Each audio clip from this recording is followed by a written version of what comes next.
তুমি না তওবা করেছিলে? তুমি না শুধুমাত্র আল্লাহর জন্য সবকিছু ছেড়ে দিয়েছিলে? বুঝতে পেরেছিলে কোথায় তোমার আসল ঠিকানা? ভুলে গেছো? আবার কোন পাপ তোমায় গ্রাস করে নিল? তুমি তো সেই যে নিজের পাপের প্রতি অনুতপ্ত হয়ে সিজদায় পড়ে অঝরে কেঁদেছিলে।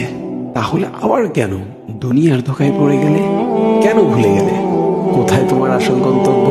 তুমি কি হার মেনে নিয়েছো নফসের কাছে? তুমি এত দুর্বল, ভুলে গেছো তুমি কার বান্দা? কে তোমার রব? তোমার রব তো সর্বশক্তিমান। সর্বশক্তিমানের বান্দা আবার কখনো দুর্বল হয় নাকি? মৃত্যু পর্যন্ত লড়ে যাও তুমি। শয়তানকে দেখিয়ে দাও তোমার ইমানের পাওয়ার। শয়তানের ধোকায় পড়ে অনেক পাপ করে ফেলেছো, তাই নিরাশ হয়ে গেছো তুমি, তাই না? তুমি কি জানো না তোমার রব কতটা মহান? তিনি তো তোমাকে ক্ষমা করার জন্য অপেক্ষা করছেন। তাই ফিরে আসো সেই রবের দুয়ারে, যার দুয়ার কখনো বন্ধ হয় না।